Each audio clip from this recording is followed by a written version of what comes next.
बारिश में कौन कौन भीगा था?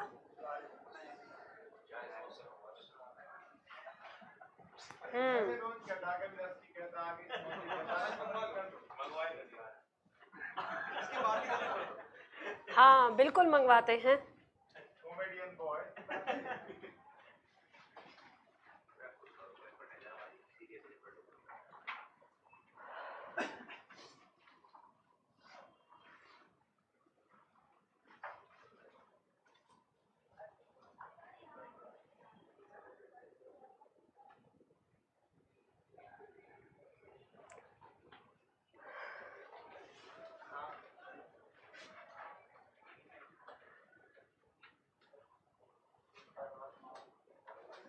चलिए देखिए, आज हम हिंदी साहित्य की कुछ ऐसी रचनाओं को पढ़ेंगे जो हमारे एग्जाम में क्वेश्चन पूछ लिए जाते हैं, हमसे परिभाषा देकर पूछ ली जाती है, उनके बारे में पढ़ेंगे। देखो यहाँ पर सबसे पहले शब्द दिया हुआ है काव्य। क्या समझते हैं आप काव्य से? कई बार बताया है। क्या समझते हैं? किसी पंक्ति का लिखित रूप, अपने मनोभाव को जब हम लिखित रूप दे देते हैं उसी को क्या कहते हैं? काव्य कहते हैं। चाहे वो गद्य रूप हो चाहे वो पद्य रूप हो। ठीक है, तो लिखिए इसकी काव्य की परिभाषा। लिखिए, जब किसी घटना या मनोभाव को, जब किसी घटना या मनोभाव को कलात्मक रूप से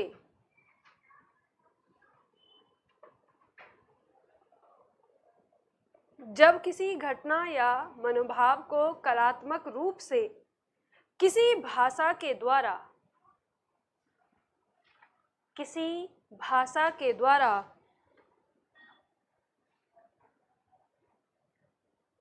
अभिव्यक्त किया जाता है, किसी भाषा के द्वारा अभिव्यक्त किया जाता है, उसे काव्य कहते हैं। उसे काव्य कहते हैं।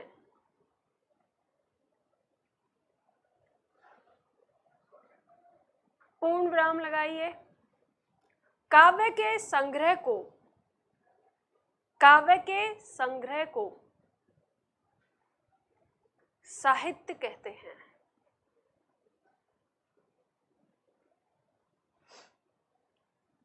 काव्य के संग्रह को साहित्य कहते हैं।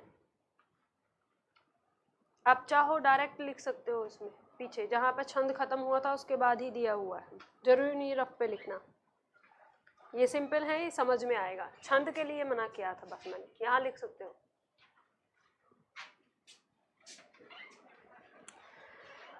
देखो, जब हमारे मन में कोई घटना या कोई विचार आता है उसे जब हम लिखित रूप दे देते हैं तो वही काव्य कहलाता है। जब वो एक व्यक्ति, दो व्यक्ति, तीन व्यक्ति या बहुत सारे व्यक्तियों का एक जगह इकट्ठा हो जाता है तो उसी को हम मिलाकर साहित्य कह देते हैं। देखो ध्यान रखना, हम लोग अब व्याकरण हमारा खत्म हो गया है। अब जो हम पढ़ रहे हैं वो हिंदी साहित्य के बारे में पढ़ रहे हैं। हिंदी साहित्य के बारे में अगर मैं आपसे बात करूं तो यहाँ पर अगर एक तरीके से समझाएं सबसे पहले साहित्य के बारे में कि साहित्य से हमारे एग्जाम में कितने क्वेश्चन आएंगे, हम पहले उस पर बात करते हैं। तो ये बताइए कि अगर आपका एग्जाम में 40 क्वेश्चन आ रहे हैं, ठीक है, 40 क्वेश्चन में से 35 क्वेश्चन आप लोगों को पूरी तरह से आते हैं, आपने जो अब तक पढ़ा है, ठीक है, और 5 क्वेश्चन हैं ऐसे जिनमें आपको थोड़ी सी दिक्कत हो रही है, तो आप किसके पीछे जाओगे?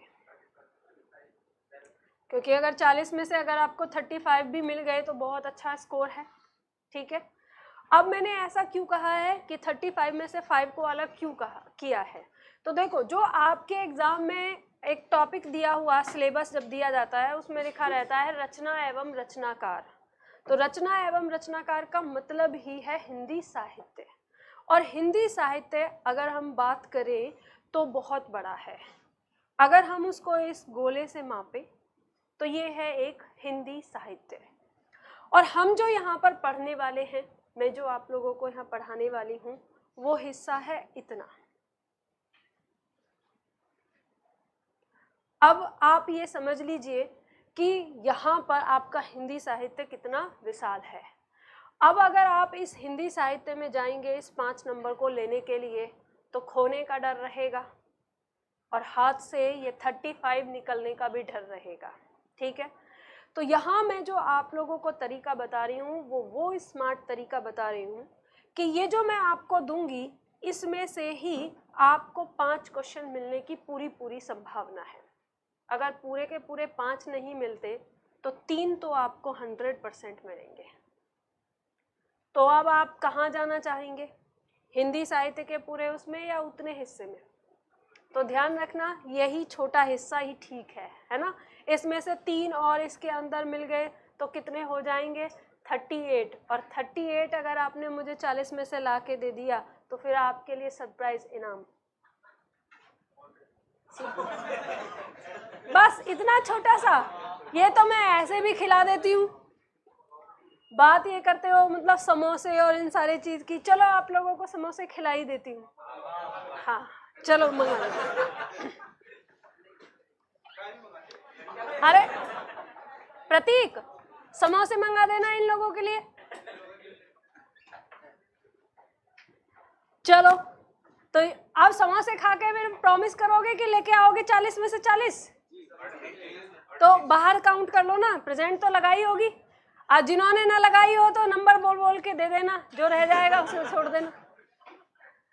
चलो देखो, तो कहने का मतलब ये है यहाँ पर जो हम फोकस करेंगे अब 2 दिन 3 दिन जितने दिन की भी हमारी क्लास होगी हिंदी साहित्य को लेकर, वो हमारी यहाँ पर आएंगी। यानी लगभग 4 से 5 क्वेश्चन हमारे इससे आते हैं और 4 से 5 क्वेश्चन जो हैं जितना मैं आप लोगों को देती हूँ उतना ही कर लेना। और ध्यान रखिएगा जो मैं दूंगी उसमें भी आपको बताऊंगी कुछ चीज़ें कि इसमें से आपको कितने पर ज़्यादा फोकस करना है, तो उस तरीके से आपको पढ़ना है। तो अभी हम जो आज हम पढ़ रहे हैं, जो 2-4 हमारी ऐसी पंक्तियां, ऐसे परिभाषाएं हैं जो पूछ ली जाती हैं डायरेक्ट, तो आज हम उन परिभाषाओं के बारे में पढ़ रहे हैं।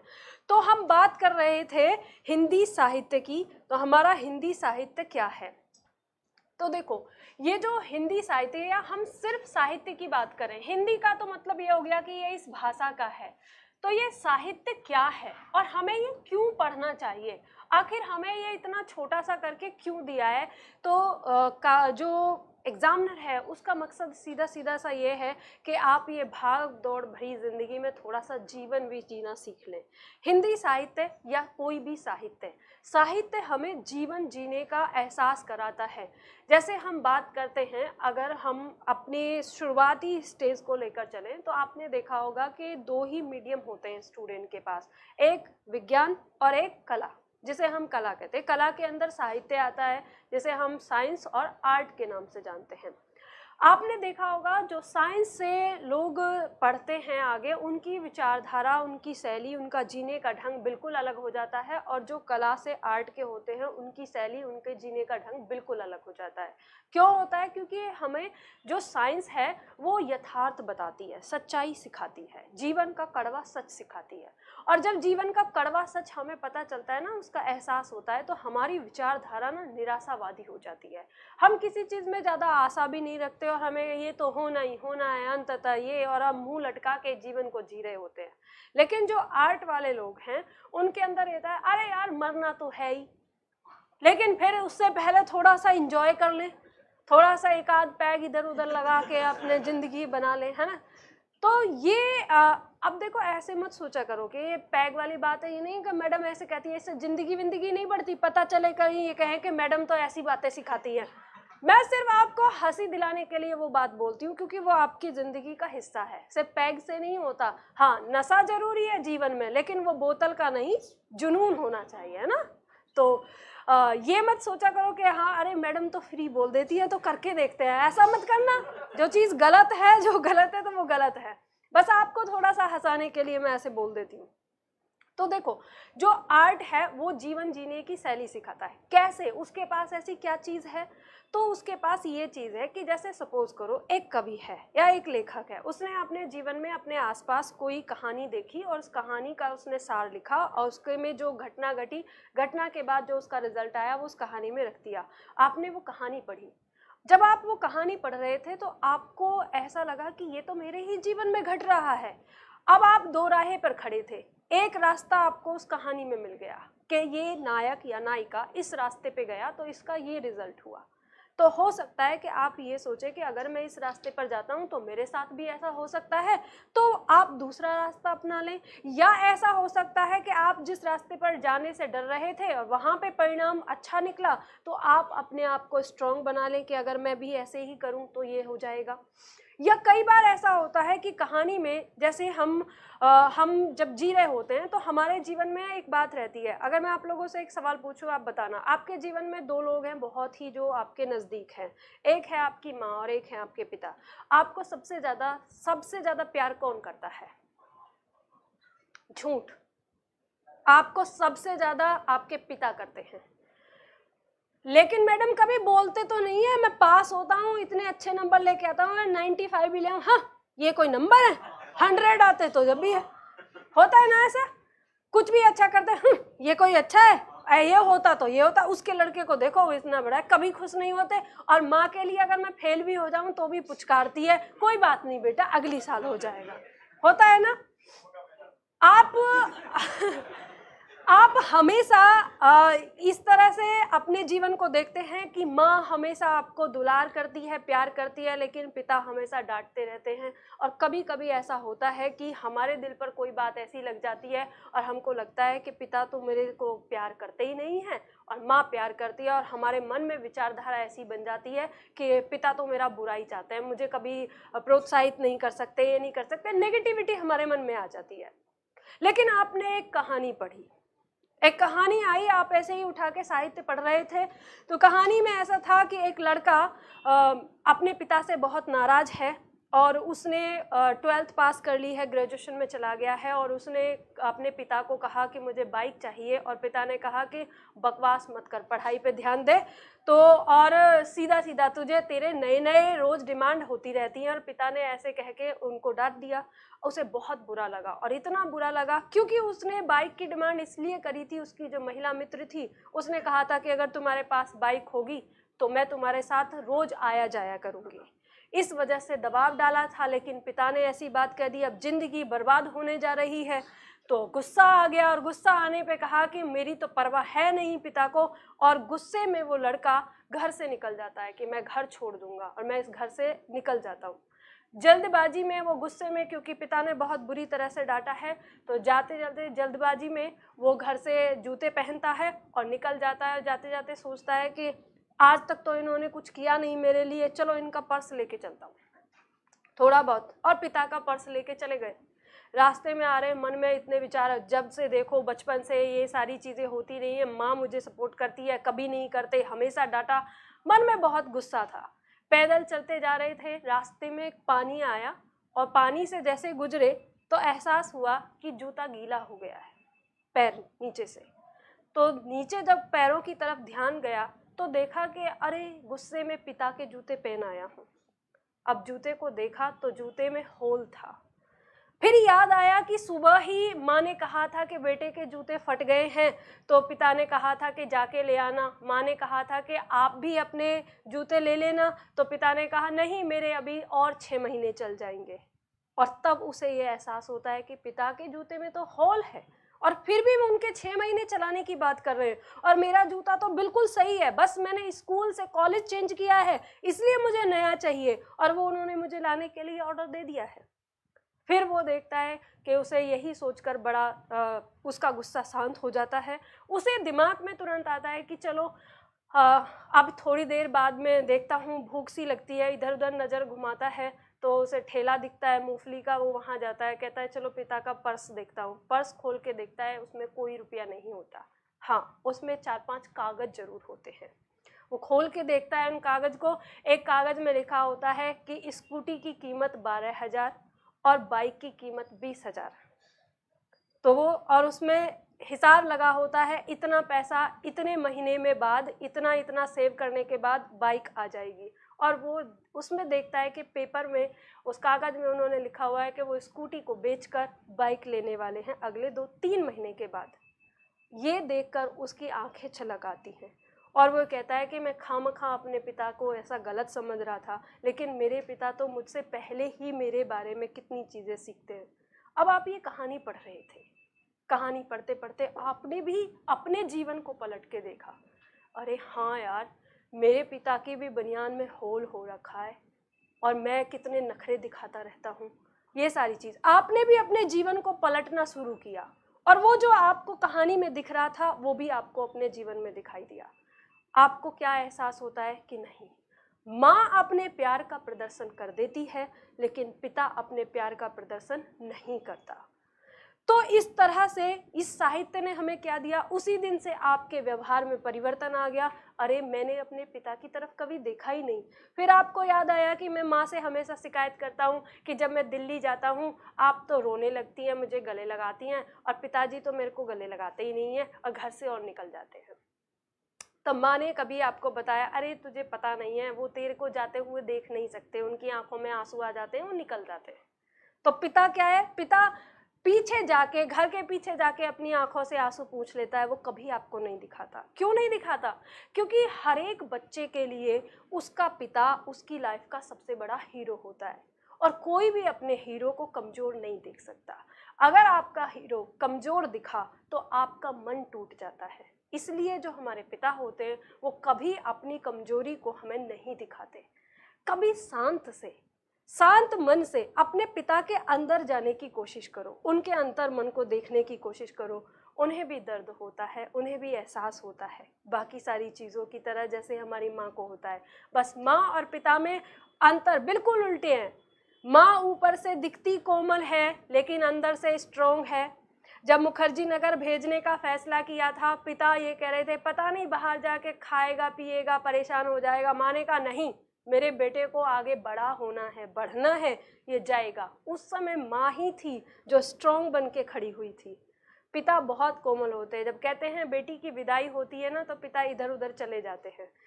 क्या वो प्यार नहीं करते, उन्हें परवाह नहीं है? नहीं, वो दिखा नहीं सकते अपने उस कमजोर मन को जो उनके अंदर है।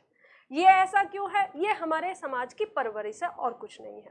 तो साहित्य में जब हमने इस तरह की चीज़ें पढ़ी तो हमें एहसास होता है अपने आसपास के रिश्तों का, कि कौन सा रिश्ता कैसे होता है। तो हम अपने जीने का ढंग बदल लेते हैं, शैली बदल लेते हैं, और एक दूसरे की भावनाओं को, एक दूसरे के इच्छाओं को हम समझने लगते हैं। तो ये हमें सिखाता है हिंदी साहित्य। इसमें और कोई नहीं होता कि हम इन सारी चीज़ों को, लेकिन आप लोगों को यहाँ पर थोड़ा सा इंटरेस्ट, जैसे अब मैंने आपको बताया, तो आप लोगों को कोई कविता, कोई पंक्ति या कोई कहानी या उपन्यास, ये सब पढ़ते रहना चाहिए। जब जीवन में, लाइफ में कहीं कोई कोना खाली मिले तो उस समय पढ़ना चाहिए, क्योंकि सीखने को बहुत कुछ मिलता है। यहाँ पर आपको इंटरेस्ट पैदा किया जाएगा। जैसे मान लो किसी ने लिखा गर्म हवाएं, किसी ने लिखा खुंटियों पर टंगे लोग। अब आपको ये टाइटल सुन के नहीं लगेगा खुंटियों पर टंगे लोग, आखिर क्या होगा इसमें? या फिर कहानी है यही सच है, आपके अंदर जिज्ञासा होगी क्या सच है ऐसा, आप उसे पढ़ेंगे। जैसे कहानी है क्योंकि उसने कहा था। अब क्योंकि उसने कहा था, ये वाली बात में आखिर कैसा एहसास है? जबकि ये कहा जाता है, ये हमारे जो आधुनिक काल में आता है सबसे रोमांटिक कहानियों में आती है ये कहानी। अब जब आप अगर उस कहानी को पढ़ेंगे कहेंगे मैडम कहीं तो रोमांस की बात नहीं हुई है, फिर इसलिए रोमांटिक कहानी कहाँ से आती है? सिर्फ एक ही डायलॉग पर, जब लास्ट में हीरो मरता है तो उसका भांजा उससे पूछता है कि आपने अपनी जान को इतने खतरे में क्यों डाला? तो वो कहता है क्योंकि उसने कहा था। उसने किसने कहा था?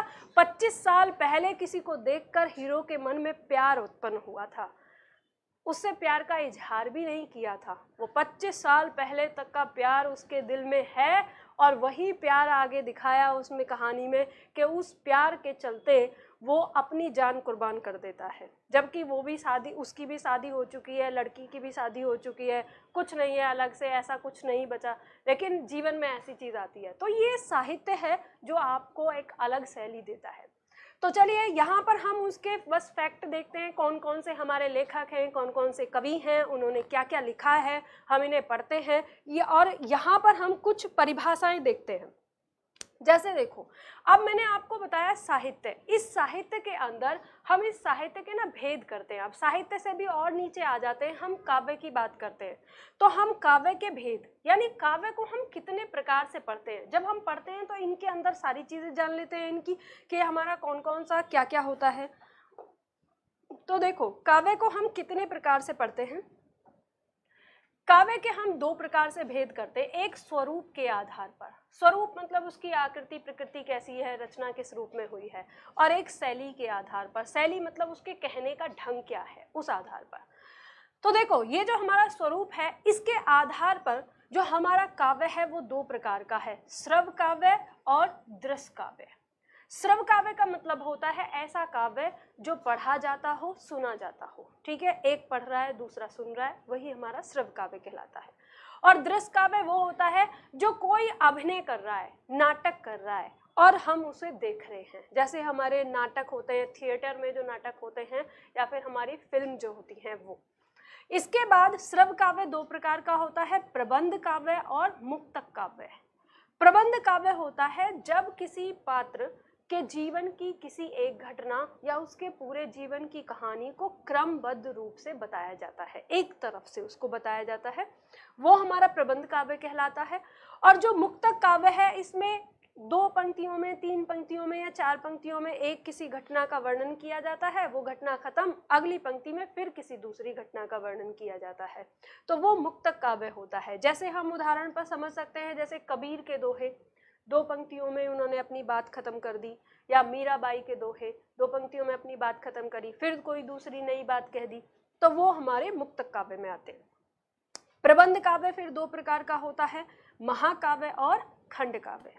महाकाव्य वो काव्य है जिसके अंदर 8 या 8 से अधिक सर्ग पाए जाते हैं। इसके अंदर क्या होता है, किसी भी पात्र के जीवन की पूरी घटना या अधिकांश जीवन की घटना को बहुत विस्तार से बताया जाता है। और खंड काव्य होता है, इसमें किसी एक घटना का वर्णन पूरे विस्तार से होता है। तो इनके बारे में अब इसके बाद जो शैली के अनुसार, अब ये पूरा काव्य एक तो हो गया स्वरूप के अनुसार, और इसी पूरे काव्य को जब हम इधर देखते हैं तो ये शैली के अनुसार तीन प्रकार का होता है। पद्य काव्य, पद्य काव्य का मतलब ऐसा काव्य जो गाया जाने वाला है, जिसे हम गा के पढ़ते हैं, वो आता है हमारा पद्य काव्य। दूसरा आता है गद्य काव्य। गद्य काव्य होता है कहानी के रूप में, जैसे कहानी होती है एक तरफ से हम जो व्याकरण पढ़ते हैं जैसे वाक्य, उस तरीके से। और तीसरा आता है हमारा चंपू काव्य। चंपू काव्य के अंदर होता है ऐसा काव्य जिसमें गद्य और पद्य दोनों शैली में लिखा हुआ होता है, वो हमारा चंपू काव्य कहलाता है। तो चलिए इनके बारे में, जहाँ पे आपका ये स्पेस दिया है वहाँ पर इनको उतार लीजिए सारणी को, और फिर इनके बारे में एक एक करके लिखते हैं।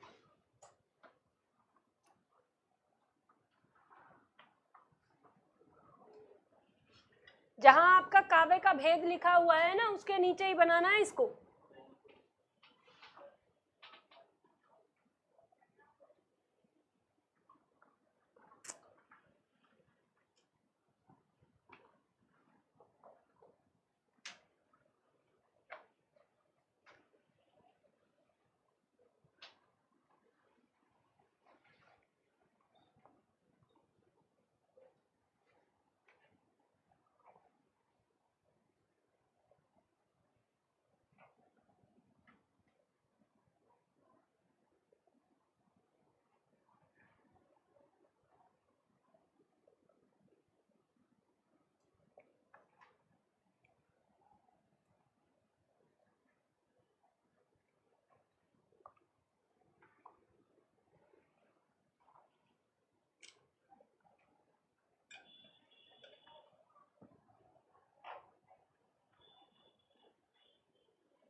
थोड़ा सा तेज गति से हाथ चलाना है आज आप लोगों को, हमें बहुत कुछ लिखना है, इसलिए जल्दी जल्दी लिखो और फिर समोसा भी खाना है।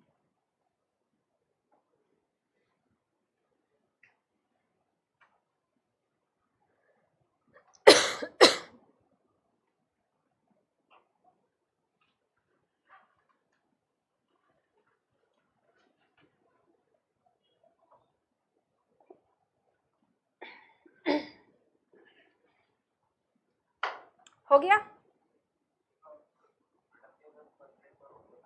किसे? अरे छोड़ो ना, आगे विस्तार से लिखवा रहे हैं ना, आगे पलट के देख लो। इतनी आसानी से मुझे पता है आप भूल जाएंगे। यहाँ जो मैं बोलती हूँ आधी बात याद रहती हैं, सारी थोड़ी याद रहती हैं, सीधे लिखवाना है आपको जरूरी। चलिए देखिए, नीचे एक तरफ से लिखते हैं। सबसे पहले दिया है स्वरूप के अनुसार काव्य के भेद। पहला दिया है श्रव्य काव्य। लिखिए श्रव्य काव्य के अंदर एक पंक्ति लिखिए। जिस काव्य का आनंद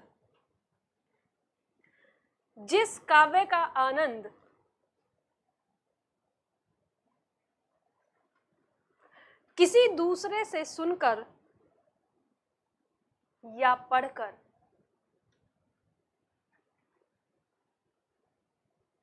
जिस काव्य का आनंद किसी दूसरे से सुनकर या पढ़कर लिया जाता है,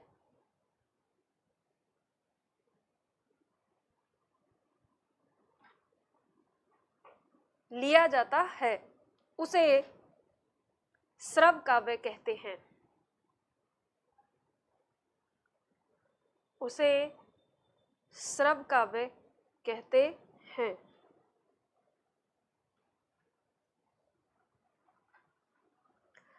पूर्ण विराम लगा के लिखो।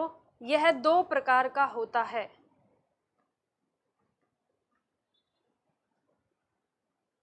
यह दो प्रकार का होता है।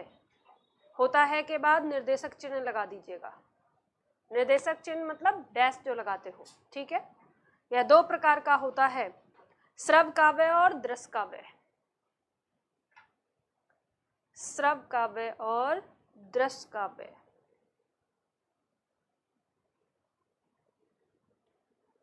सॉरी, आप लोगों ने दृश्य काव्य श्रव्य काव्य ही लिखा है ना पहले। हाँ, तो उसको प्रबंध काव्य और मुक्तक काव्य लिखिए। अच्छा, कोई बोल नहीं रहा है तो हम कह रहे हाँ। श्रव्य काव्य दो प्रकार का होता है, प्रबंध काव्य और मुक्तक काव्य।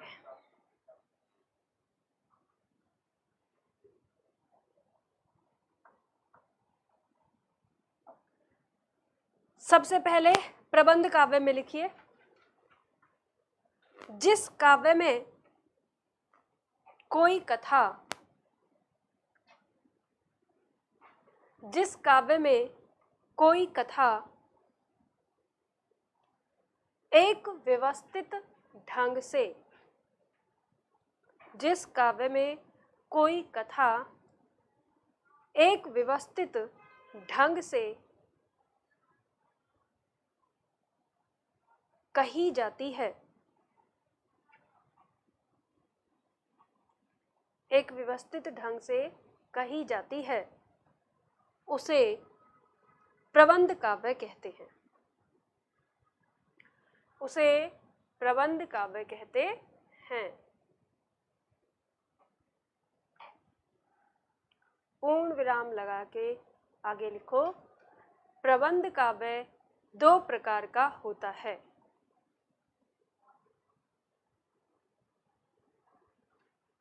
प्रबंध काव्य दो प्रकार का होता है।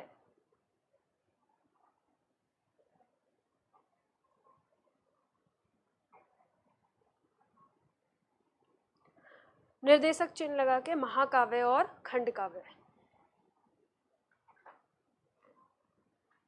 महाकाव्य और खंड काव्य।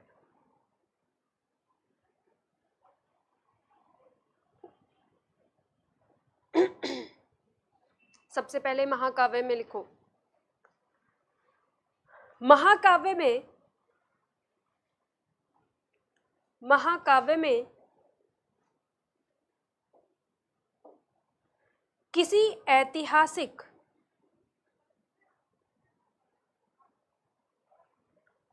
महाकाव्य में किसी ऐतिहासिक या पौराणिक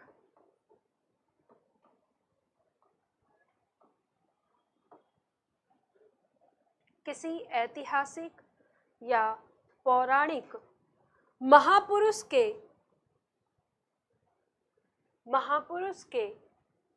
संपूर्ण जीवन की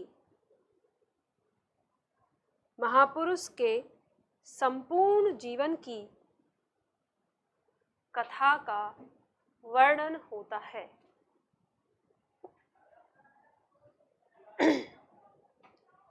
महाकाव्य में किसी ऐतिहासिक या पौराणिक महापुरुष के संपूर्ण जीवन की कथा का वर्णन होता है। पूर्ण विराम लगा के लिखिए। इसमें 8 या 8 से अधिक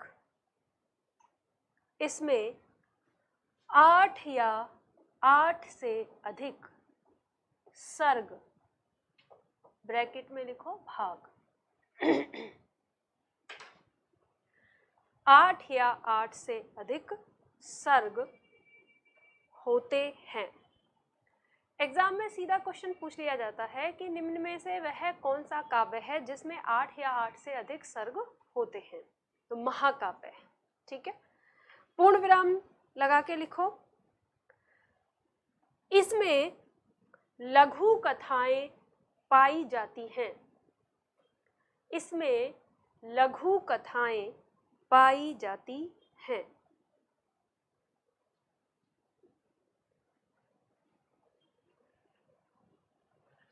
इसमें लघु कथाएं पाई जाती हैं। पूर्ण विराम लगा के जैसे में लिखो पृथ्वीराज रासो, पृथ्वीराज रासो, रामचरितमानस आदि। पृथ्वीराज रासो, रामचरितमानस आदि ये महाकाव्य हैं। जैसे पद्मावत भी एक महाकाव्य है।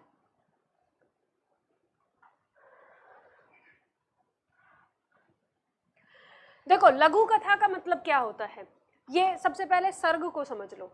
सर्ग का मतलब होता है भाग। जैसे आपने देखा होगा रामायण या रामचरितमानस की अगर हम बात करें तो उसमें आपने कांड पढ़े होंगे, जैसे अयोध्या कांड, सुंदर कांड, बाल कांड। तो ये क्या है, ये भाग हैं, ये हिस्से हैं, टुकड़े हैं। तो ऐसे ही जब कहानी होती है, जब कभी एक समय को बहुत अंतराल दिखाना होता है तो वहाँ पर क्या करता है, कभी उसको ब्रेक कर देता है और फिर नए सिरे से शुरू करता है उसको अगले पार्ट में। तो वो पार्ट 1, 2, 3 इस तरह से करके कर देता है। तो कहानी वही आपका क्या कहलाता है, सर्ग कहलाता है। चाहे आप उसे कांड कहें, चाहे आप उसे भाग कहें, चाहे आप उसे सर्ग कहें। ठीक है। दूसरा आता है लघु कथाएं। लघु कथा का मतलब क्या होता है, एक मुख्य कथा तो उसके अंदर चलती है, लेकिन साथ ही साथ आसपास और ऐसे कैरेक्टर होते हैं कि उनके जीवन की भी कथा चलती है। जैसे मान लो राम जब विश्वामित्र के साथ वन में थे तो विश्वामित्र उनको एक आश्रम में ले जाते हैं, गौतम ऋषि के आश्रम में, और कहते हैं कि राम यहाँ पर तुम्हारी कोई वर्षों से प्रतीक्षा कर रहा है और तुम उसका उद्धार करो। और वो उन्हें एक पत्थर के पास ले जाते हैं और कहते हैं इस पत्थर को अपने पैर से स्पर्श करो और इसका कल्याण करो। तो राम ऐसे ही थोड़ी नहीं करते हैं, वो कहते हैं गुरुदेव ये है कौन, क्योंकि उन्हें भी डर है पता चले पत्थर से स्पर्श करें विस्फोट हो गया, क्या हो जाएगा, ऐसे कैसे कर दें स्पर्श, आप बताओ तो कारण क्या है।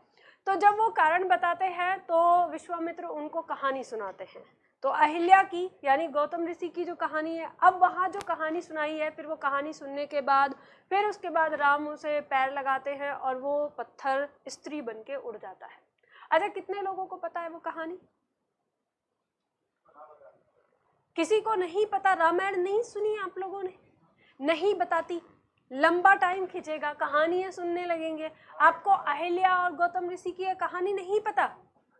क्या करते हो आप लोग, मतलब कभी धारावाहिक भी नहीं देखा? बताओ, मैंने आज ये पहली बार पूछ लिया है तो मैं इतना ही बताती हूँ। आप लोगों के अंदर जिज्ञासा नहीं होती है ऐसी क्या कहानी थी, क्यों वो पत्थर से फिर औरत बन के उड़ गई? तो देखो सिंपल सी है, जल्दी से सुना देती हूँ। गौतम ऋषि थे, एक बहुत महान ऋषि माने जाते हैं। उनका विवाह हुआ था, उनकी पत्नी थी अहिल्या। तो कहा जाता है कि जब उनका विवाह हो रहा था तो उनके विवाह के समय सभी जो देवता होते हैं वो भी आए हुए थे, तो इंद्र भी आए हुए थे। तो इंद्र को कहा जाता है वो थोड़े से अलग किस्म के थे, जहाँ सुंदर स्त्री देखी उनका मन उन पे ललचा जाता था। तो अहिल्या को उन्होंने देखा, अहिल्या को देखने के बाद उनका मन ललचा गया। तो उनका मन लगा कि मुझे इसके साथ हो, इसे तो मेरे साथ होना चाहिए, या इसे मेरे स्वर्ग में होना चाहिए था, ये यहाँ पे इस ऋषि के पास क्या कर रही है। अब वो वापस चले जाते हैं, लेकिन उनका मन ना बड़ा परेशान रहता है, रह रह के वही उसी का चेहरा उनके सामने आ रहा होता है। तो वो क्या करते हैं, वो वापस आते हैं, कहते हैं नहीं, जब तक पा नहीं लूंगा उसको एक बार तब तक तसल्ली नहीं होगी। तो वो वापस आ जाते हैं पृथ्वी पर। और गौतम ऋषि को कहते हैं, गौतम ऋषि की आदत थी कि वो सुबह में उठते थे 4 बजे, जब मुर्गा बाग देता था, और वो सीधे जाके गंगा में स्नान करते थे और ध्यान में बैठ जाते थे। तो उसने इंद्र ने क्या किया, वो रात को 3 बजे ही आ गया, 3-2 बजे जितना भी आया अंधेरी रात में, और मुर्गा बन के बाग दिया। ऋषि ने, अब पहले घड़ी तो थी नहीं कि उठ के देख लेते कितना टाइम हुआ है, कि सुबह हो ही गया होगा, मुर्गा बाग दे रहा है। और उन्होंने अपना कमंडल उठाया और गंगा स्नान के लिए चले गए। और कहते हैं कि फिर इंद्र ने ऋषि का रूप बनाया और वो उनकी पत्नी के पास पहुंच गए। उनका जो सतीत्व था वो भंग करने की कोशिश कर रहे थे, या किया या नहीं किया वो पता नहीं, भगवान जाने। तभी वहां पे जब वो गंगा में गए तो गंगा ने आवाज लगाई कि तुम्हारे साथ धोखा हुआ है, तुम अंधेरी रात में आ गए, अभी तो कोई जगह भी नहीं है। तो वो वहां से वापस लौटते हैं, तो वो देखते हैं कि कुटी के अंदर उन्हें जो उनकी पत्नी है उसके हंसने की आवाज आती है। और वो जैसे ही आवाज, वो क्रोध से हो जाते हैं कि कोई और दूसरा है, 2 लोगों की आवाज आती है। तो वहां से इंद्र निकलता है। अब उस समय उसकी पत्नी को पता चलता है कि ये मेरे पति नहीं है। इंद्र को वो श्राप दे देते हैं, तुम्हें जाओ, तुम जिस चीज के पीछे आए हो तुम्हारे सारे शरीर पे वही चीजें उभर आएंगी। तो कहते हैं कि उनके सारे शरीर पर जो योनि बन गई थी, और वो 1000 इसीलिए उनको कहा जाता है। तो वो पैरों में पड़ गए, अपनी गलती मांगी और ये सारी चीज़। तो कहते हैं कि किसी वजह से फिर बाद में, ये मुझे कारण नहीं पता कि किस कारण की वजह से उनकी उन्हें आँख बना दिया गया था कि आपको 1000 आँख, तब उनका नाम सहस्राक्ष पड़ा। तो ये इंद्र का नाम सहस्राक्ष के इस वजह से। अब उन्होंने अहिल्या को भी श्राप दिया और कहा कि तुम अभी इसी समय पत्थर की हो जाओगी। तो वो कहती है मेरी क्या गलती है, मुझे क्या पता। तो उन्होंने कहा अब चाहे कुछ भी हो, शरीर किसका भी हो, तुम्हें मन से पवित्र होना चाहिए था, और मेरा भेष बना के आया तो तुम्हें पहचान नहीं होनी चाहिए थी। तो वो कहते हैं कि वो जब पत्थर की बन जाती है उसके बाद भी वहाँ उसमें से आवाज़ आती है और कहती है कि स्वामी मेरी कोई गलती नहीं है, मुझे क्या पता चलेगा। तो फिर वो उन्हें दया आती है, अपने करने पर श्राप तो दे दिया दोनों लोगों को। अब उसके बाद फिर कहा कि अब त्रेता युग में जब भगवान विष्णु जन्म लेंगे, वो यहाँ आएंगे, अपने पैर से अगर तुम्हें छुएंगे तो तुम्हारा शरीर वापस तुम फिर से स्त्री हो जाओगी। तो वो कहते हैं कि पत्थर की बन के अहिल्या तब तक तपस्या करती रही भगवान विष्णु के नीचे पृथ्वीलोक में आने का, और तब उन्हें विश्वामित्र को क्योंकि ये पता था तो वो वहाँ गए। अब कहानी में कितनी सच्चाई है ये भगवान जाने, लेकिन हमारे रामायण में ये कहानी लिखी हुई है। तो ऐसे छोटी छोटी कहानियाँ अलग, जैसे सबरी की कहानी अलग, केवट की कहानी अलग, तो इन्हीं को हम कहते हैं लघु कथाएं। ये हमारे जो कोई भी महाकाव्य होता है उसके अंदर इस तरह की बहुत सारी कहानियां हमें देखने को, सुनने को, पढ़ने को मिलती हैं। आगे बढ़ते हैं, आगे लिखिए खंड काव्य। खंड काव्य में लिखिए, खंड काव्य में किसी के जीवन की, खंड काव्य में किसी के जीवन की किसी एक घटना का, किसी के जीवन की किसी एक घटना का विस्तार पूर्वक वर्णन होता है। विस्तार पूर्वक वर्णन होता है।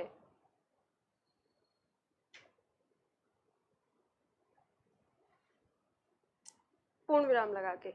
इसमें 7 या 7 से कम, इसमें 7 या 7 से कम सर्ग होते हैं।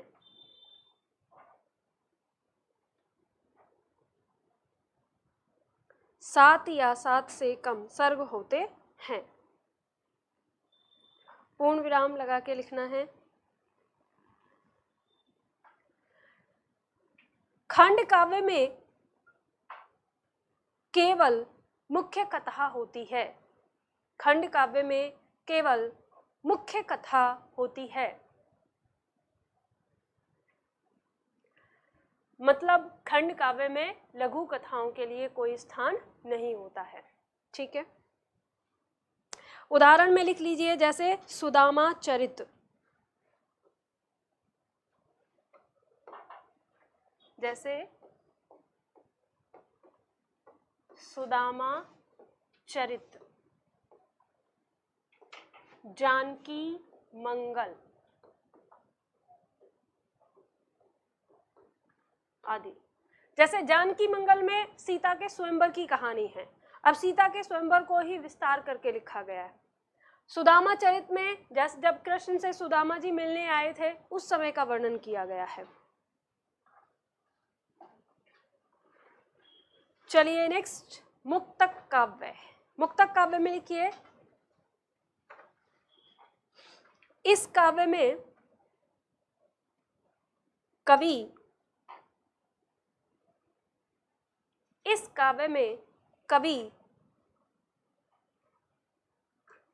एक छंद के माध्यम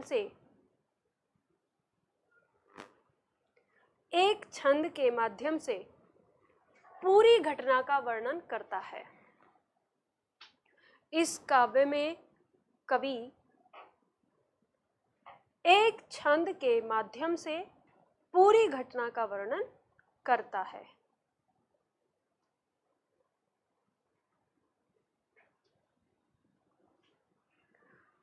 प्रत्येक छंद में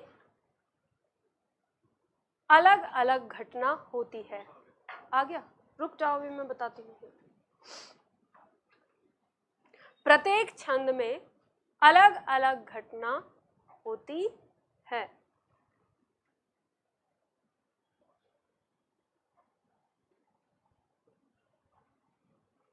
प्रत्येक छंद में अलग अलग घटना होती है।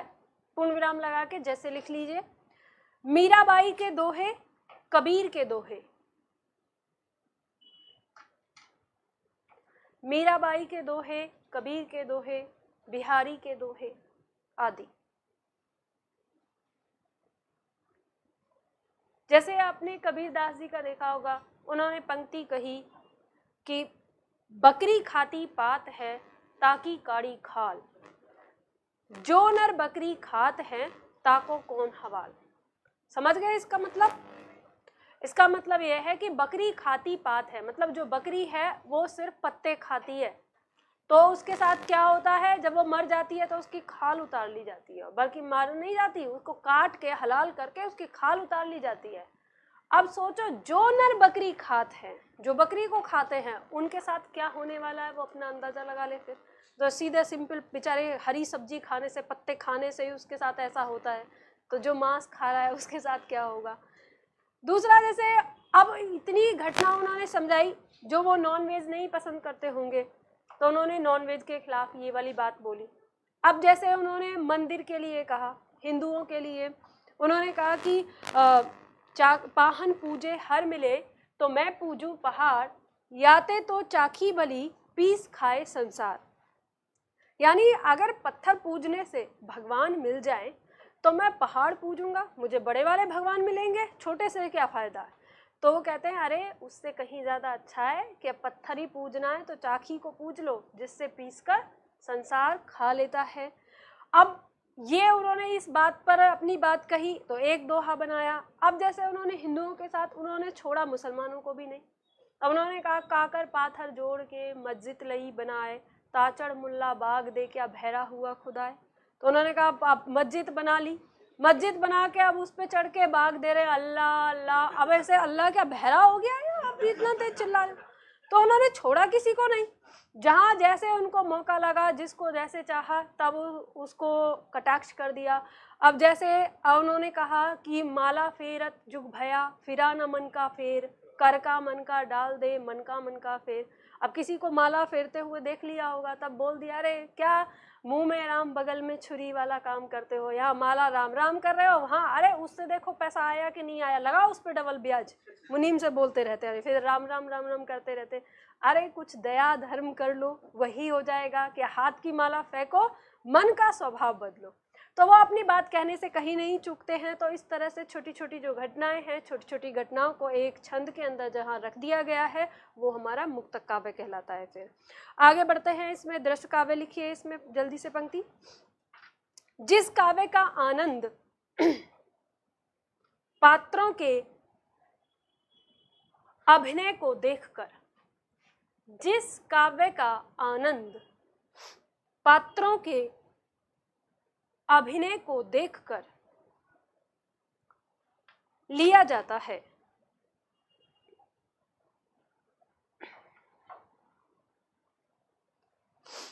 उसे दृश्य काव्य कहते हैं।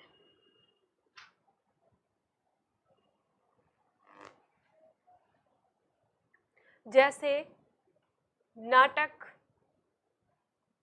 फिल्म आदि, जैसे नाटक, फिल्म आदि। देखो ये जो फिल्म विधा है, ये अभी हिंदी साहित्य में नहीं जुड़ा है। हालांकि देखें 1960 के बाद हमारे समाज का जो साहित्य है वो उसमें दृश्य काव्य के अंदर फिल्म जगत भी जुड़ गया है, बहुत बड़ा योगदान है हमारी। जैसे हम बहुत सारी फिल्मों को देखते हैं, तो अभी मेन चीज़ क्या है कि इसमें फिल्में तो बन रही हैं, इसी के साथ साथ आपने साइड में बहुत सारी ऐसी फिल्मों को देखा होगा जो किसी शाहरुख खान या सलमान खान या आमिर खान या फिर अक्षय कुमार ऐसे हीरो की नहीं है या अमिताभ बच्चन की नहीं है, लेकिन वो कहानियाँ ऐसी हैं, आती हैं और चली जाती हैं। कभी आपने देखा होगा कि जो बड़े बड़े पुरस्कार होते हैं, उन पुरस्कार की लिस्ट में जाती हैं वो कहानियाँ। शायद हम उन्हें पीछे से देखते हैं, हॉल में जाके नहीं, अपने घर पे चलो मनोरंजन के लिए देख ली कोई कहानी, उस तरह की। तो अगर ऐसी फिल्मों को आप देखेंगे तो वो फिल्में अपने अंदर ना गूढ़ रहस्य लिए होती हैं, किसी चीज़ को दिखाती हैं। हालांकि मैंने देखा है आमिर खान ने तो फिर भी बहुत हद तक अपनी कहानियों में एक अलग दे दिया है कि समाज को एक मैसेज देते हैं। अब अक्षय कुमार ने भी बहुत सारी फिल्मों को इस तरह से संभाल लिया है कि वो ऐसी फिल्में लेके आते हैं जो समाज को कुछ सिखाने की कोशिश करती हैं। और बाकी मुझे सलमान खान की मूवियों में कभी कुछ ऐसा नहीं लगता कि, या शाहरुख खान की मूवी में, कि वो समाज को कोई मैसेज दे रहे हैं, ऐसा उनका कहीं लगता ही नहीं है। अब जैसे अगर आप देखिए अक्षय कुमार ने बनाई पैडमैन, तो पैडमैन में एक बहुत बड़ा मैसेज दिया गया है समाज को। या उन्होंने टॉयलेट एक प्रेम कथा बनाई, तो उसमें भी बहुत बड़ा मैसेज दिया गया। ऐसे ही एक मूवी है पार्च्ड, वो किसी हीरो की नहीं है, उसके अंदर हीरोइन है, उसमें लड़कियां हैं। वो कहानी है राजस्थान की महिलाओं की। अगर आप लोगों को फुर्सत मिले तो देखना, बहुत एक अच्छा उसमें बताया गया है, महिलाओं की स्थिति समझाई गई है, मनोदशा समझाई गई है। तो साहित्य यही होता है, साहित्य का काम है हमारे विचारों को बदलना, सुधारना। चलिए, ये दृश्य काव्य में है। जब जरूरत लगेगी हमारी सरकार को तो वो हिंदी साहित्य में फिल्म विधा को भी ऐड करवा देगा, और जब फिल्म पढ़ने का मौका मिलेगा तब तो फिर मैं बोला करूँगी आप लोगों को जब पढ़ेंगे कि ये वाली फिल्म देख के आना, है ना। तो चलो अभी तो कहानी हाँ यहीं पे चला देंगे, है ना। चलो, तो अभी उसमें बहुत समय है, वो शायद उस चीज़ का आनंद आप लोगों को ना मिले, उस चीज़ का आनंद आपके बच्चों को मिलेगा, है ना। मैं वही रहूंगी, हाँ बस ये है थोड़े बाल बाल सफेद हो गए होंगे और कुछ नहीं, है ना। चलो आगे बढ़ते हैं। शैली के अनुसार काव्य के भेद। शैली के अनुसार काव्य के भेद में सबसे पहले पद्य लिखिए। लिखिए पद्य काव्य में, इसमें किसी कथा का वर्णन, इसमें किसी कथा का वर्णन, इसमें किसी कथा का वर्णन काव्य के गाए जाने वाले पद, काव्य के गाए जाने वाले पदों, ब्रैकेट में लिखना छंद, काव्य के गाए जाने वाले पदों, ब्रैकेट में छंद, ब्रैकेट बंद, में किया जाता है। में किया जाता है। जैसे देखो हमारा रामायण है, रामचरितमानस है, इसमें हमारे क्या हैं, पद में दिए हुए हैं। जैसे छंद है, छंद में हमारा दोहा छंद है, चौपाई है, इसमें लिखी रहती है, आप लोगों ने पढ़े होंगे। तो उसमें पूरी कहानी चौपाई और दोहा के अंदर लिखी होती है। तो इस तरह का जो हमारा काव्य है वो पद काव्य कहलाता है। जैसे कविताएं हैं हमारी, जिनको हम गा सकते हैं, लय में पिरो सकते हैं, वो हमारी छंद के अंदर आती हैं, तो वो पद काव्य कहलाती हैं। इसके बाद लिखिए गद्य काव्य। गद्य काव्य में लिखिए, इसमें किसी घटना का वर्णन, इसमें किसी घटना का वर्णन कथा के रूप में होता है। इसमें किसी घटना का वर्णन कथा के रूप में होता है।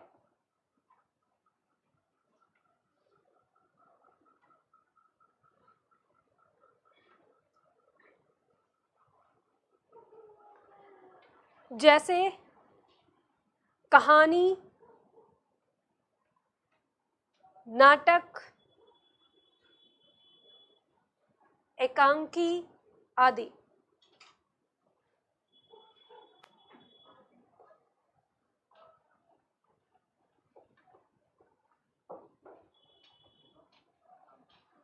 एकांकी आदि। चंपू काव्य में लिखिए, इस काव्य में किसी घटना का वर्णन, चंपू काव्य में लिखिए, इस काव्य में किसी घटना का वर्णन गद्य और पद्य दोनों में किया जाता है।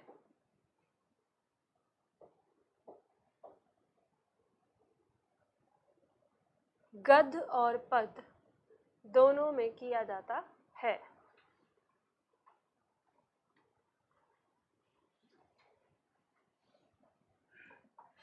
जैसे यशोधरा, जैसे यशोधरा। देखो इसमें क्या होता है, कहानी चल रही है, कुछ कहानी को कविता के माध्यम से बताया गया और कुछ कहानी को कहानी के रूप में, कथा के रूप में, ठीक है।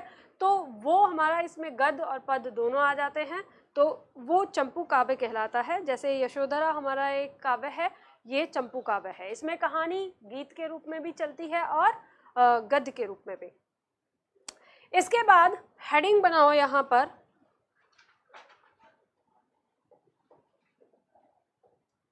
गद्य काव्य की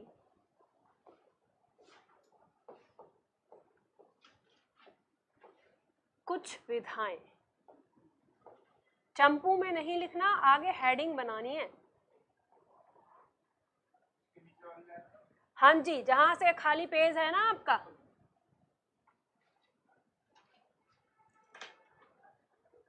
गद्य काव्य की कुछ विधाएं।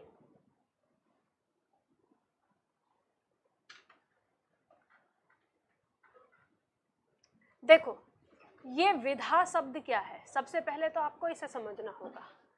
ये विधा बिल्कुल ऐसे है जैसे हमने गाए जाने वाले पदों को एक नाम दिया ना, छंद, ऐसे ही जो हमारा गद्य काव्य है उसमें विधा है।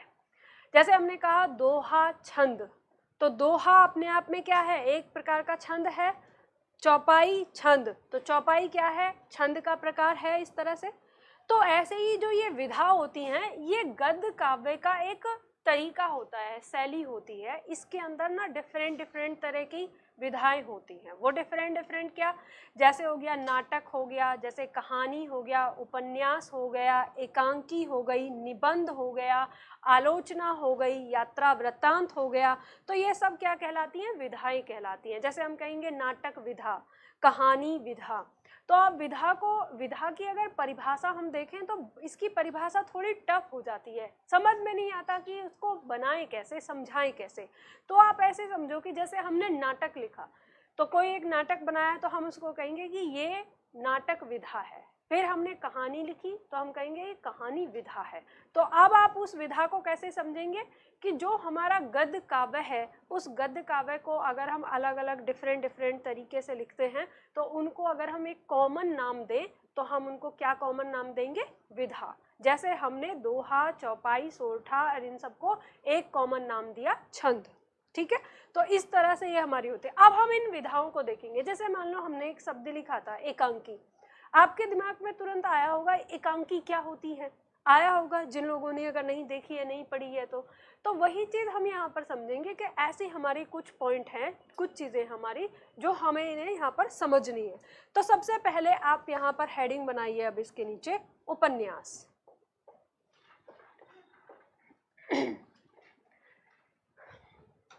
देखो 15 मिनट हम पढ़ लेते हैं, 15 मिनट में जल्दी से इसको कवर कर लेते हैं, तब समोसा खाएंगे। ठीक है, अब ये भी प्रॉब्लम, बीच में ब्रेक लेंगे 15 मिनट, आप ऐसे ले लोगे, फिर आप बैठ के, हाँ वही तो कह रही हूँ ना, फिर आप पढ़ोगे नहीं, पढ़ने में मन नहीं लगेगा, फिर कहोगे कि टाइम हो गया, है ना। तो इसलिए थोड़ा सा तेज, और आप ना अपने हाथ की गति ना तेज बनाओ, मैं तेज बोलूंगी, तेज लिखो, जल्दी से लिखो। इसमें उपन्यास,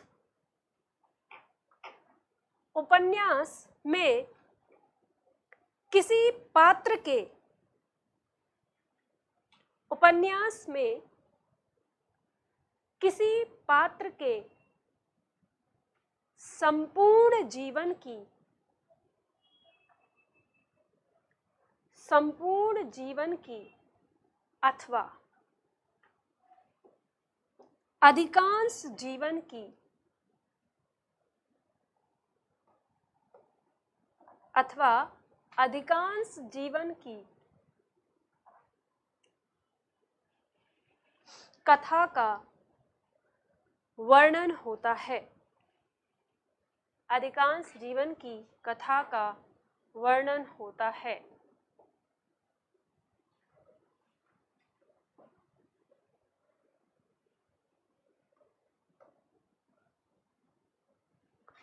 पूर्ण विराम लगा के लिखिए आगे। इसमें मुख्य कथा के साथ साथ लघु कथा भी होती हैं। इसमें मुख्य कथा के साथ साथ लघु कथा भी होती हैं।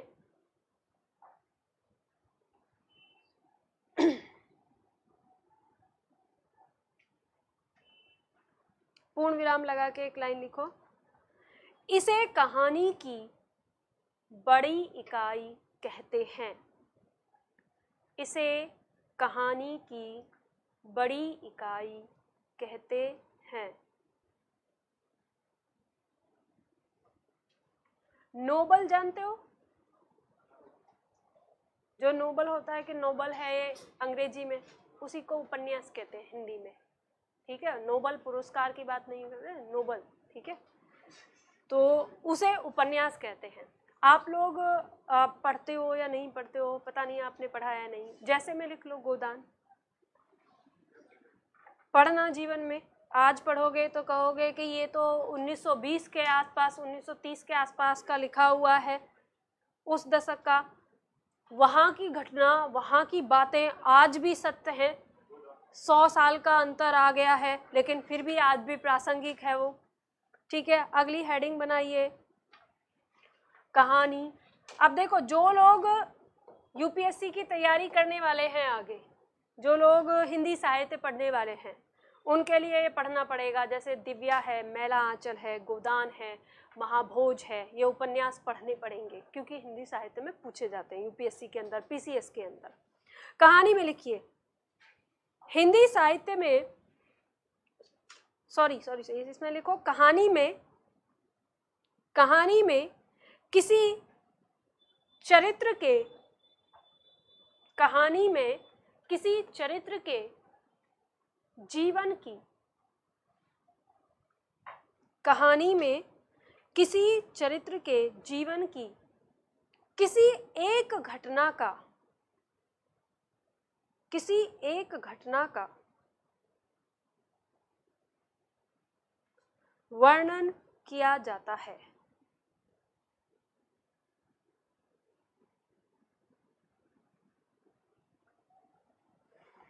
पूर्ण विराम लगा के, इसमें केवल एक ही मुख्य कथा होती है। इसमें केवल एक ही मुख्य कथा होती है।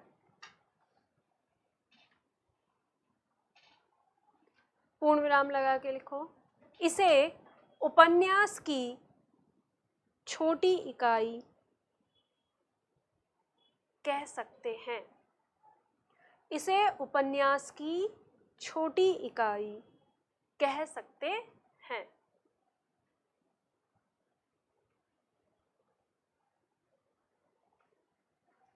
देखो, उपन्यास में क्या होता है, एक व्यक्ति के जीवन की बहुत सारी घटनाओं को इकट्ठा किया जाता है, और जो कहानी है वो किसी एक व्यक्ति के जीवन की एक घटना होती है। ठीक है, दोनों में यही अंतर होता है। तो दोनों लिखी एक ही शैली में जाती हैं, एक जिस तरीके से उपन्यास लिखा जाता है उसी तरह से कहानी लिखी जाती है, बस अंतर ये होता है एक बहुत बड़ा होता है, एक छोटा होता है, इसीलिए बड़ी और छोटी इकाई कहते हैं एक दूसरे की। अगला पॉइंट लिखो यहाँ पर, नाटक।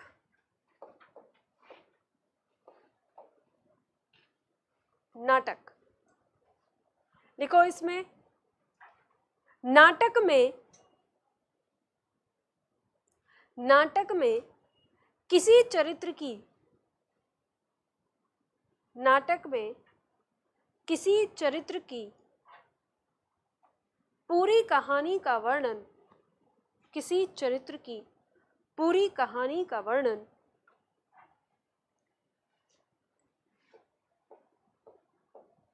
संवादों के माध्यम से होता है।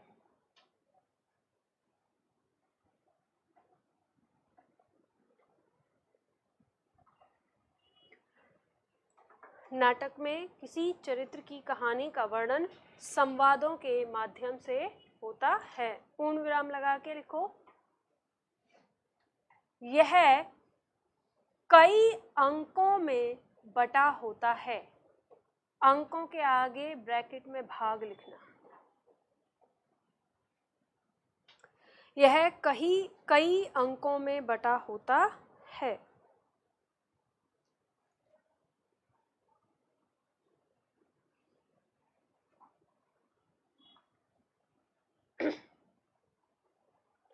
देखो, अब इसको आपको समझना है, ये इसमें संवाद का मतलब क्या है और अंक का मतलब क्या है, इन दोनों चीजों को समझ लो। आप में से कुछ लोगों ने पढ़ी है ये नाटक? किसी ने कोई नाटक पढ़ा है? नहीं पढ़ा? पढ़ा है? कौन सा पढ़ा होगा कोई, है ना? चलो देखो, यहाँ पर जैसे मान लो ए व्यक्ति है कोई, ठीक है, उसने कोई बात बोली ज्यों की त्यों, जैसे हम कहते हैं ना डायरेक्ट और इनडायरेक्ट, ठीक है, तो ऐसे ही हम जब कोई भी प्रत्यक्ष और अप्रत्यक्ष, तो प्रत्यक्ष कथन यहाँ पर लिखा होता है। ए व्यक्ति है, उसने बोला मैं आज घर नहीं आऊंगा, तो वो ऐसे लिखा रहेगा। अगर हम इसको अप्रत्यक्ष रूप में लिखते तो हम ये कहते हैं कि सुनील ने बताया कि वह आज घर नहीं आएगा, ठीक है, तो वो वहां पे चेंज हो गया। लेकिन यहाँ पे जैसे उसने बोला है वैसे ही आएगा। फिर बी ने उससे कुछ बोला, उसने डायलॉग, फिर ए ने कुछ बोला, उसने डायलॉग, तभी सी ने आके वहां पर चिल्लाया कुछ डायलॉग, ठीक है, बी ने उसे समझाने की कोशिश की, वो डायलॉग में जो समझाया, तभी अब ये यहाँ पे इनकी आपस में बातचीत डायलॉग में आ रही है।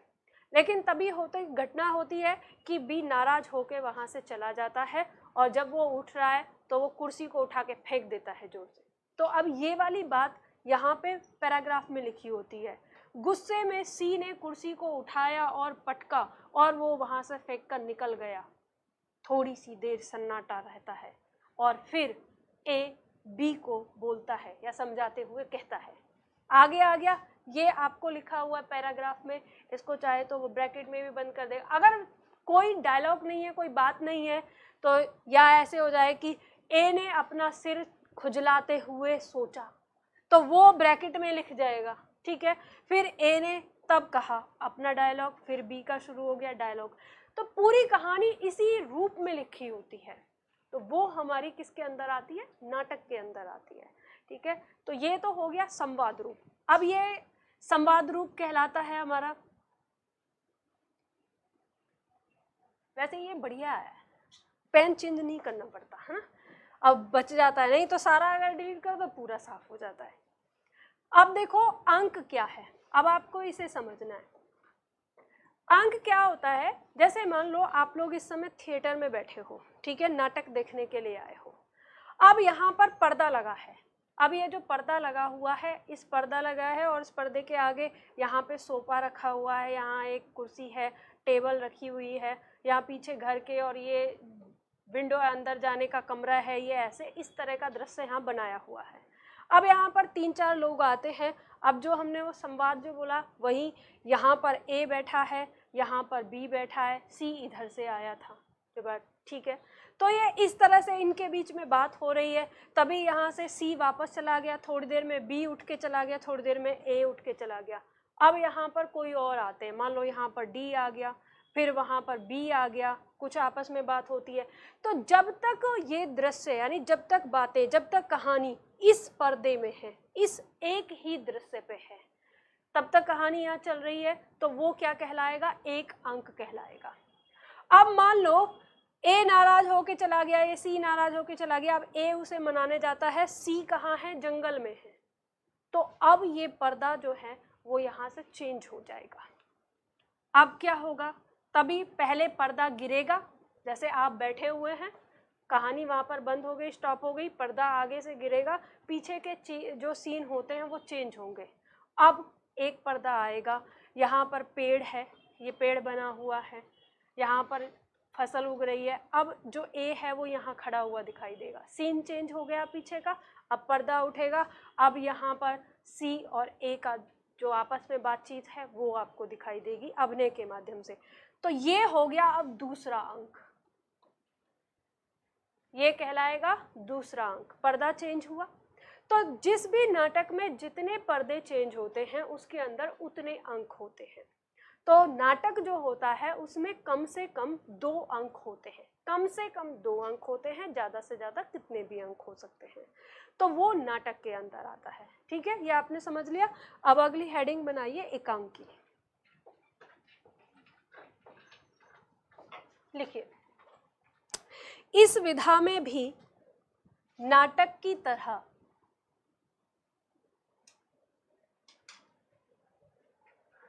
इस विधा में भी नाटक की तरह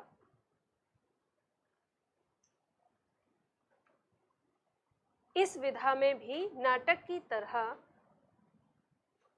कथा संवाद रूप में होती है।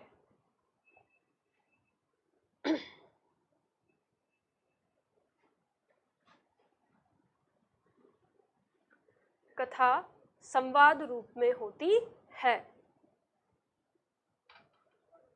पूर्ण विराम लगा के लिखो, इस विधा में एक अंक होता है। इस विधा में एक अंक होता है। पूर्ण विराम लगा के, यह नाटक का छोटा रूप है। यह नाटक का छोटा रूप है।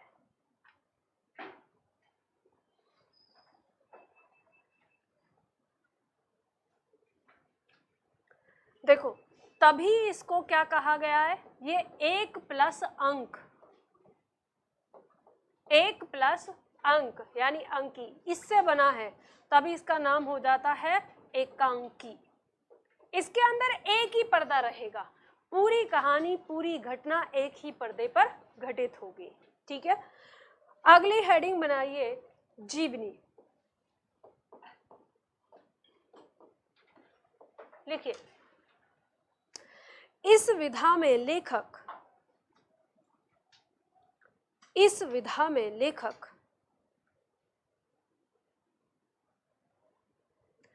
किसी दूसरे व्यक्ति के जीवन की कथा का, इस विधा में लेखक किसी दूसरे व्यक्ति के जीवन की कथा का वर्णन करता है। इस विधा में लेखक किसी दूसरे व्यक्ति के जीवन की कथा का वर्णन करता है। तो क्या कहलाती है? जीवनी कहलाती है। एक लेखक किसी दूसरे व्यक्ति के बारे में लिखता है, उसकी कहानी लिखता है, उसके जीवन के बारे में बताता है, कहाँ जन्म हुआ, क्या कब कैसे किया, फिर कहाँ मृत्यु हुई, या जिंदा है तो अब क्या कर रहा है, वो सारी बातें बताता है। ठीक है, अगला लिखो आत्मकथा।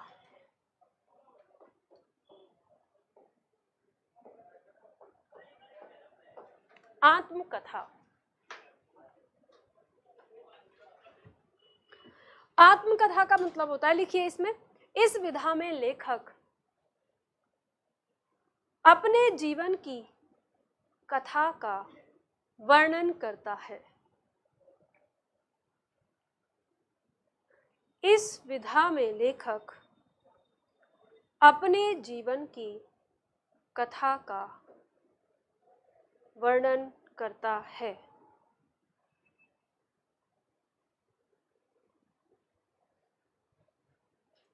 अपने जीवन की कथा का वर्णन करता है। इसके बाद हेडिंग बनाओ आलोचना। तो जीवनी और आत्मकथा में ये अंतर होता है, जीवनी में किसी दूसरे व्यक्ति के जीवन के बारे में लिखा होता है और आत्मकथा में अपने ही जीवन के बारे में लिखा जाता है। आलोचना में लिखिए, इस विधा में लेखक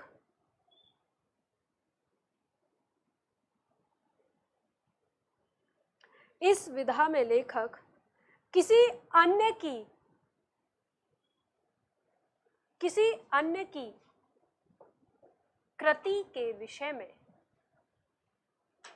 किसी अन्य की कृति के विषय में अपने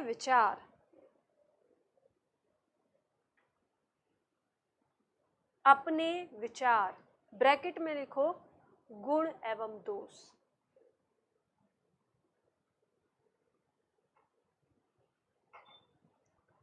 ब्रैकेट बंद, प्रस्तुत करता है।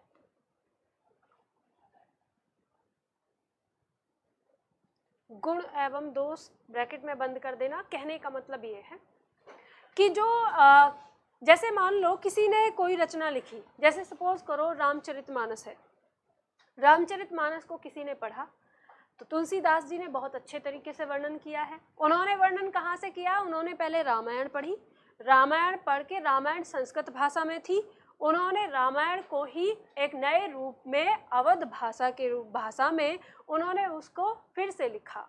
और जब उन्होंने लिखा तो उनकी लेखन शैली कैसी है, कितना उन्होंने जीवंत किया उस घटना को, कितना वो इंटरेस्टिंग बना पाए ताकि लोग उसको पढ़ सकें। तो इस चीज़ के बारे में किसी दूसरे ने पढ़ा उनकी रामचरितमानस को, और रामचरितमानस के बारे में फिर कहा कि इन्होंने क्या इसमें कहाँ पर इनसे गलती हुई, कहाँ इन्होंने बहुत अच्छा प्रदर्शन किया, कहाँ पे इन्होंने कोई चूक कर दी। तो वो सारी डिटेल जब उसने अपने उसमें लिखी तो वो क्या कहलाती है? आलोचना कहलाती है। तो इस तरह से उसको हम आलोचना विधा कहते हैं। अगला इसमें लिखिए यात्रा वृत्तांत।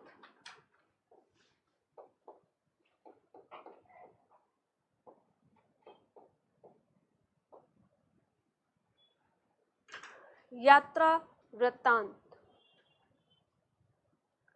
यात्रा वृत्तांत में लिखिए, इस विधा में लेखक अपने द्वारा की गई, इस विधा में लेखक अपने द्वारा की गई यात्रा का वर्णन करता है। यात्रा का वर्णन करता है। पहले लोग यात्रा वृत्तांत पढ़ना बहुत पसंद करते थे। जो लोग जा नहीं पाते थे, जिनके पास पैसा नहीं होता था, तो वो दूसरे के द्वारा की गई यात्रा, अब जैसे जो लेखक है वो बहुत अच्छे तरीके से उसका, मैं यहाँ बैठा, इतने बजे ट्रेन आई, इतने बजे मैं सो के जगह में, या ऐसे के चाय ले लो, अब आज से मेरी आँख खुली, तो वो ऐसे जीवंत करता है उसको कि मेरे दाएं ओर ये बैठा था, मेरे सामने वाली सीट पर एक मोटी सी महिला बैठी थी, वो मुझे घूर घूर कर देख रही थी। अब इस तरह का वर्णन अगर होता है तो वो क्या होता है, हमारे दिमाग में वो कल्पना बनती जाती है और ऐसा लगता लगने लगता है कि लेखक के साथ साथ हम भी घूम रहे हैं। तो वो यात्रा वृत्तांत इस तरह से बहुत लोग उसे पसंद किया करते थे, तो ये विधा भी उस समय पूरी तरह से चलन में थी हमारे। अब तो हम यूट्यूब पे आ जाते हैं, यूट्यूब पे देख लेते हैं सारी चीज़ें, गूगल करो और सारी चीज़ें देख लो। तो अब ट्रेंड चेंज हो रहा है। इसके बाद एक और हेडिंग बनाओ, निबंध। निबंध में लिखो, इस विधा में लेखक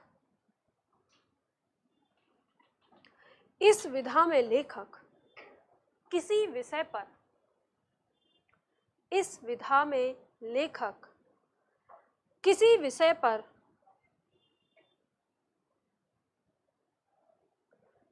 बिना किसी पात्र के माध्यम से, बिना किसी पात्र के माध्यम से, पात्र का मतलब व्यक्ति, चरित्र, इस विधा में लेखक किसी विषय पर बिना किसी पात्र के माध्यम से सीधे सीधे अपने विचार, सीधे सीधे अपने विचार प्रस्तुत करता है, सीधे सीधे अपने विचार प्रस्तुत करता है। ठीक है, ये आपका निबंध होता है जो इस तरह से लिखा जाता है। चलिए अब यहाँ पर आपको यही आपकी कुछ विधाएं थी या यही आपकी कुछ परिभाषाएं थी जो आपके एग्जाम में पूछ ली जाती हैं, आपको पता होना चाहिए कि ये क्या है। जब हम कल आएंगे, कल भी हम इसी को आगे कंटिन्यू करेंगे, ठीक है, इसी बुक को लेकर आना है, हमारी जो ये बुक है। तो अब आप लोगों के लिए समोसा बंटवा देते हैं, ठीक है, तो आज इतना ही करेंगे। अब रुक जाइए, मैं भेज देती हूँ। अरे बांट दो, डिस्ट्रीब्यूट करा दो। हाँ।